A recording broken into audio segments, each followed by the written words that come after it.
इतने दिनों बाद आई है, बहुत टाइम।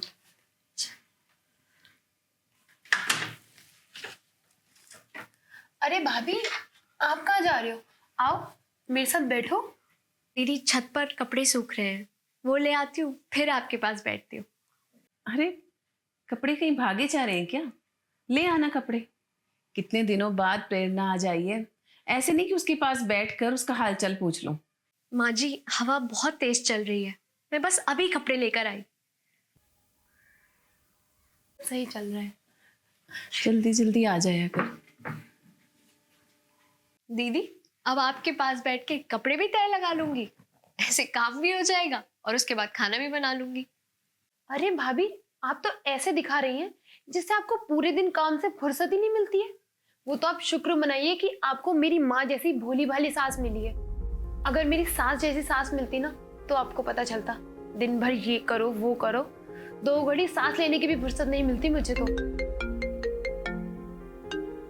दीदी मेरी माँ का फोन है, मैं 2 मिनट बात कर लूं? अरे थोड़ी देर बाद बात कर लेना ना, रोज ही तो घंटों बात करती हो तुम। आज जब ननद आई है तो थोड़ी देर उसके साथ बात कर लो। ठीक है माँ जी। माँ जी, मैंने अपनी माँ से 1 हफ्ते से बात नहीं की है, शायद इसीलिए उन्होंने कॉल किया होगा। माँ का दिल है ना, मानता नहीं है, लेकिन कोई बात नहीं, मैं बाद में आराम से बात कर लूंगी। दीदी वैसे इस बार आप 3 महीने बाद क्यों आई हैं? वैसे तो आप हर महीने 1 बार चक्कर लगा ही लेती हैं।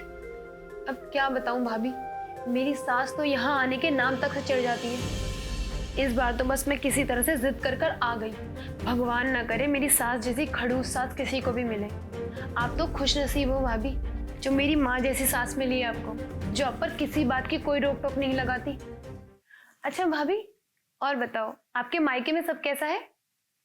सब अच्छे ही होंगे, मैं 10 महीने से उनसे मिली नहीं हूँ। 10 महीने से? क्यों?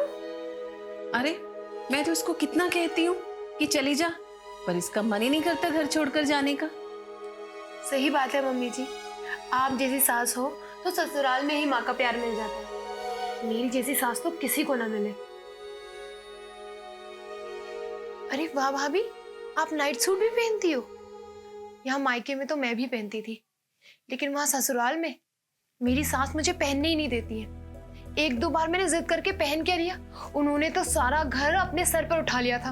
आप बहुत लक्की हो भाभी, जो आपको मेरी माँ जैसी सीधी सादी सास मिल गई।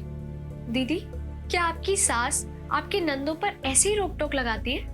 आपकी नंदे भी काफी परेशान रहती होंगी आपकी सास से। अरे नहीं भाभी, बेटियां तो सारी उनकी लाडली हैं, सारी रोक टोक बस मेरे लिए ही है। बेटियों को तो उन्होंने सर पे चढ़ाया हुआ है, उनको अपनी माँ से क्या शिकायत। सही कहा दीदी, माँ के लिए बेटियां तो लाडली ही होती है। एक माँ अपनी बेटियों से बहुत प्यार करती है, लेकिन यही माएँ सास बनते ही बदल जाती है। आप ये जो नाइट सूट देख रही है ना, इसे पहनने की परमिशन तक नहीं है मुझे। सबके सोने के बाद मैं ये नाइट सूट पहनती हूँ और सबके उठने से पहले चेंज कर लेती हूँ। और आज जब मैं आपके पास बैठ नहीं रही थी ना, आपको पता है उसका रीजन क्या था? माँ जी मुझे किसी भी रिश्तेदार के पास बैठने नहीं देती।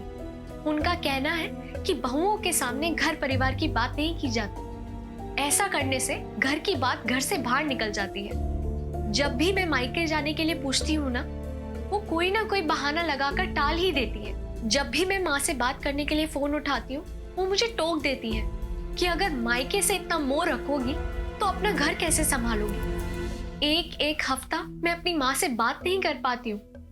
सच कहूँ दीदी, आपकी माँ बहुत सीधी है, लेकिन मेरी तो वो सास है ना, शायद अपनी जगह वो सही है, क्योंकि हर सास अपनी बहू को घर के नियमों में बांध कर रखती है।